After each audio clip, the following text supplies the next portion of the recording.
Einen wunderschönen guten Tag hier bei einem wunderschönen Wetter mit einem wunderschönen Auto hier hinter mir, wie ich finde. Der neue Golf 8 R. Ja, und auf diesen Test freue ich mich ganz besonders, denn ich habe ja auch schon den Golf 8 GTI getestet, den GTI Club Sport und jetzt die Top-Version von den Golf 8 Modellen. Ich habe den Wagen jetzt schon einige Wochen bei mir und konnte auch schon so einige Sachen feststellen, die mir besonders gut gefallen, aber auch ein paar Dinge, die mir vielleicht nicht so ganz gut gefallen haben. Ich möchte euch heute nichts vorenthalten. Ich werde euch sowohl die Vor- als aber auch die kleinen Nachteile hier zeigen. Und wir sind hier heute wieder am Verkehrssicherheitszentrum in Olpe. Und hier werde ich auch mal, worauf ich mich ganz besonders freue, den Drift Mode ausprobieren, den der Golf R hat. Und was das bedeutet, das seht ihr gleich. Vorher zeige ich euch mal kurz das Auto. Der Golf 8 R hat einen 2 Liter 4-Zylinder Turbomotor mit sage und schreibe 320 PS und 420 Newtonmeter maximales Drehmoment und das ist schon eine ordentliche Ansage. Das sind übrigens 20 PS mehr als zum Vorgänger. Wie alle neuen Golf 8 Modelle hat auch der hier dieses durchgezogene Lichtband, welches als Tagfahrlicht dient. Die Front vorn sieht schön aggressiv aus, aber sonst optisch unterscheidet er sich gar nicht so viel zum Golf GTI Club Sport, denn der hier hat das R Performance Package oder Paket. Und ich kann euch nur raten, falls ihr vorhabt, euch einen neuen Golf R zu holen, dann nehmt auf jeden Fall dieses Performance Package für ungefähr 2270 € mit. Das ist nicht so viel Aufpreis, aber der Wagen wirkt erstmal optisch wesentlich schöner, denn dieses Performance Package beinhaltet unter anderem einmal hier den größeren Heckspoiler. Das ist dann auch der auf dem GTI Club Sport sitzt. Von der Seite könnte man denken, dass es der Club Sport ist. Dann beinhaltet es noch den Drift Mode, den wir gleich noch ausprobieren werden. Und die Höchstgeschwindigkeit wird aufgehoben von 250 auf 270 km/h. Und ich glaube, zudem gibt es auch noch mal 1 Zoll größere Felgen. Serienmäßig hat er, glaube ich, 18 Zoll. Und mit diesem Performance Package hat er dann 19 Zoll, wie man hier sehen kann. Und um den Fahrspaß und den optischen Aspekt auch nochmal komplett abzurunden, kann ich euch auch nur ans Herz legen, zusätzlich noch die Sportabgasanlage dazu zu nehmen. Ist mit den knapp 3.800 € Aufpreis jetzt vielleicht nicht ganz billig, aber ich kann euch sagen, soundtechnisch auf jeden Fall ein Muss. Ist eine Akrapovic-Abgasanlage. Und die werdet ihr auch gleich nochmal zu hören bekommen. Denn ich war ganz schön begeistert, als ich den Wagen das erste Mal gefahren bin. Mit dieser Abgasanlage klingt der Wagen noch richtig gut. Trotz OPF und trotz aktueller Richtlinien. Diese Abgasanlage, da kommen noch richtige Pops und Bangs hinten raus. Das werdet ihr gleich noch zu hören bekommen. Das macht natürlich auch emotional beim Fahren nochmal jede Menge aus.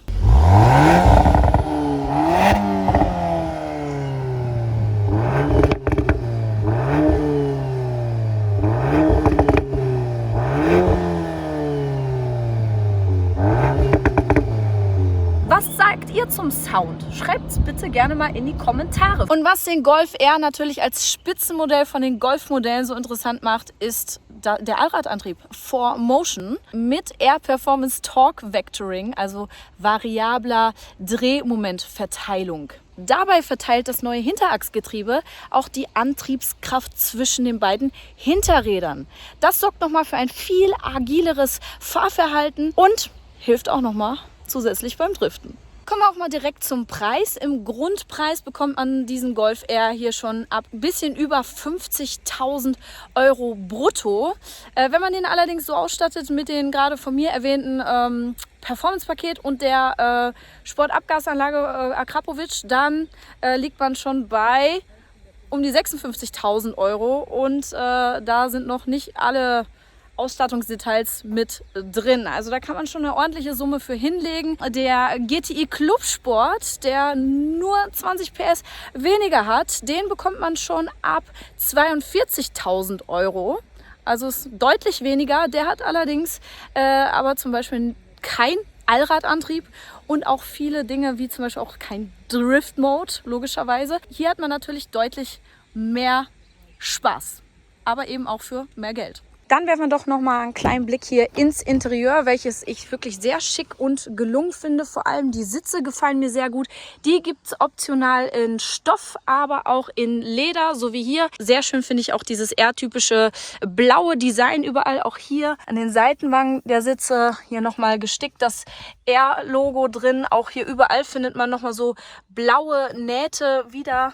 Das Lenkrad finde ich auch sehr, sehr schön. Auch hier wieder mit diesen ganzen blauen Akzenten. Und so sieht das Ganze auch nochmal hinten aus. Auch sehr schön finde ich das Design hier. Das hat so eine Carbon-Optik in den Sitzen. Und auch golftypisch genug Platz. So, und ich will hier auch jetzt nichts unnötig verschönern. Schauen wir uns das Ganze mal so an, wie es auch im Gebrauch aussieht. So sieht nämlich ein Touch-Display aus, wenn man das nicht alle 5 Minuten sauber macht. Starten wir mal das ganze System hier. Optisch muss ich sagen, finde ich es eigentlich sehr, sehr schön, sehr aufgeräumt. Eigentlich so gut wie gar keine Knöpfe mehr. Das kennt ihr ja wahrscheinlich schon aus den normalen Golf 8ern oder auch aus dem Golf GTI Clubsport Video von mir. Alles hier, wie gesagt, per Touch. Und da kommen wir auch schon zu meinem kleinen Negativaspekt. So schön, dass mit diesem ganzen Touch hier alles aussieht, hat es aber auch leider einen kleinen Negativaspekt. Und zwar muss ich wirklich sagen, ich habe ja jetzt schon einige Wochen die Golf 8er Modelle gefahren. Und ich war noch nie so abgelenkt bei der Fahrt in einem Auto wie in diesem hier. Ich finde neue Sachen toll, aber nicht alles, was neu ist, ist auch automatisch gut. Also manchmal könnte man ja auch hier zum Beispiel noch ein paar Knöpfe beibehalten. Wie zum Beispiel so ein Drehknauf fürs Radio, zum Beispiel für den Beifahrersitz. Ich saß ja auch schon als Beifahrer drin, als mein Freund gefahren ist.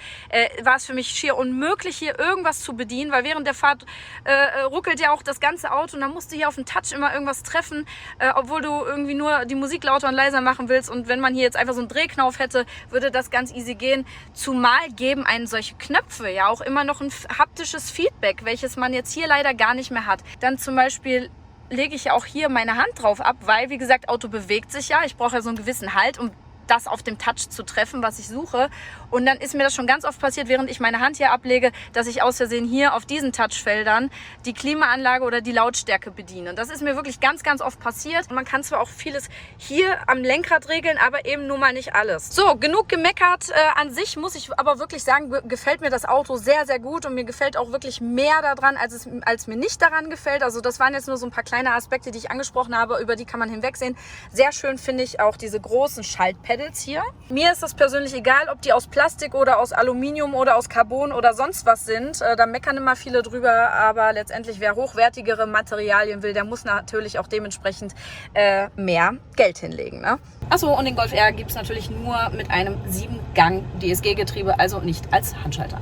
So, und was der Golf R kann, auch im Drift-Modus, das probieren wir jetzt hier auf dem Fahrsicherheitszentrum in Olpe natürlich auf bewässerter Fläche, damit ich den Pressetestwagen hier nicht mit abgenutzten Reifen wieder zurückgebe. Dann würde ich sagen, rein ins Auto und let's drift. So, noch ein klitzekleines Manko, was ich jetzt hier gerade noch entdeckt habe, ist, wenn ich den Fahrmodus Drift einstelle. Ich zeige es euch mal. Also dafür drücke ich wieder hier den R-Button, dann ist Race eingestellt und dann Drift. So, jetzt zeigt er mir an, von wegen hier bitte nur Profis, bla bla bla, nur auf abgesperrter Strecke aktivieren. Aber das ESP ist jetzt nur auf Sport eingestellt, wie man hier sieht. So, und da musste ich jetzt tatsächlich erstmal viel googeln, um zu finden, wo ich das ESP komplett ausstelle. Denn jetzt ist es noch nicht komplett aus, was natürlich echt blöd ist zum Drift. Der Driftmodus sorgt jetzt aktuell zum Beispiel dafür, dass er den Antrieb mehr auf die Hinterachse verteilt, arbeitet mit dem Differential mit, aber das ESP ist noch nicht komplett aus. So, und ich habe es jetzt gerade mal kurz probiert. Es ist sogar auf nasser Fläche echt schier unmöglich, mit dem ESP Sport zu driften, weil der halt trotzdem immer noch mitregelt. Also, was muss man tun? Das ist echt auf Anhieb nicht so einfach. Auf Fahrzeug drücken. So, dann geht man hier auch nochmal auf Fahrzeug und dann sucht man hier Bremsen. Hier ist erst die Option, wo man das ESP komplett ausstellen kann. Jetzt gibt er mir nochmal so ein Pop-up, bestätigen. Guckt mal, wie viele Bedienschritte nötig sind, um das ESP komplett auszuschalten, finde ich, ist ein No-Go. Gerade wenn man hier so einen Drift-Mode in dem Fahrzeug anbietet, dann sollte in dem Drift-Mode auch nochmal die Option sein, dass man hier drauf drückt und dann hier nochmal irgendwie was aufpoppt, wo man direkt das ESP auf Sport oder ausstellen kann. Oder man macht einen zusätzlichen Button hier hin. Das ist leider so ein kleiner, nochmal, Kritikpunkt. Naja gut, jetzt habe ich das ESP ausgestellt und jetzt will ich natürlich auch sehen, was der Wagen kann. Fahren mal kurz einmal die Kreisbahn hier ab. Schon gut bewässert.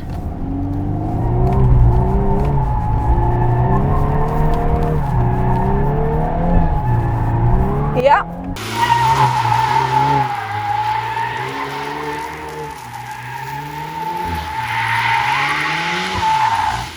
Da kommt der sehr gut. Da kommt der sehr, sehr gut.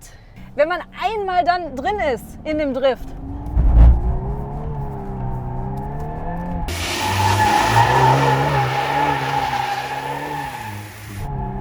Dann ist es auch echt nicht mehr so schwer, den Drift zu halten, muss ich sagen. Also das geht wirklich echt prima mit dem Wagen.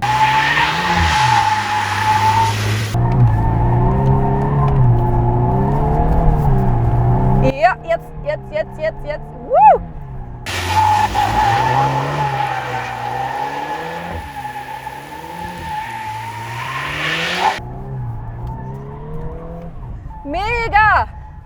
Mega! Also Leute, das kann er. Nur damit es gleich nicht heißt, das geht ja nur auf nassem, mache ich es jetzt gleich nochmal in einem kleinen Donut auf dem trockenen Asphalt.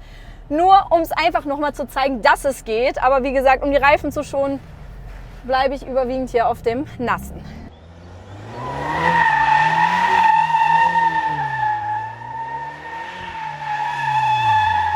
Also ihr seht, ist möglich, wenn man einmal erst den Punkt gefunden hat, wo man das ESP wirklich komplett ausschalten kann. Aber dann macht es richtig Laune.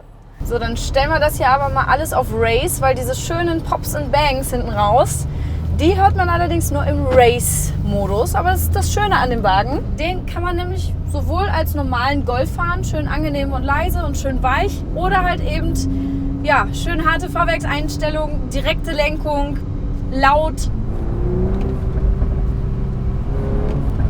Ah, da hört man es. Ja, das macht schon einiges aus. Natürlich ist das alles künstlich erzeugt, aber es macht einfach vom Feeling was her. So, das Erste, was ich allerdings hier immer mache, ist Spurhalteassistenten ausstellen. Den finde ich nämlich bei VW leider nicht so toll. Der versucht mich nämlich andauernd immer in der Mitte der Spur zu halten. Also der greift nicht erst dann ein, wenn ich schon so die Linie berühre, sondern sobald ich schon so ein paar Zentimeter in irgendeine Richtung der Spur gehe. Aber wirklich sehr agil. Ja, und hier greift das Notbremssystem ein. Auch das ist leider bei VW ist leider nicht so das Beste, denn das greift oft leider in Situationen ein, wo es gar nicht eingreifen sollte. Da müssen die noch ein bisschen dran tüfteln. Das finde ich leider, wie gesagt, noch nicht so gut. Bop, bop. 320 PS reicht vollkommen für so einen sportlichen Alltagswagen. Von 0 auf 100 schießt der R in 4,7 Sekunden. Und das aktuelle Modell ist sogar wohl 19 Sekunden schneller auf der Nordschleife, ganze 19 Sekunden, als der Vorgänger. Ja Leute, was sagt ihr zum Golf R? Ich muss sagen, ich finde ihn sehr, sehr gut. Könnte für mich so eventuell nächster Alltagswagen werden. Schreibt gerne alles in die Kommentare, was ihr zum Golf R sagt, würde mich sehr interessieren. Und vergesst natürlich nicht, meinen Kanal zu abonnieren für weitere Videos. Und wir sehen uns hoffentlich beim nächsten Mal. Ciao!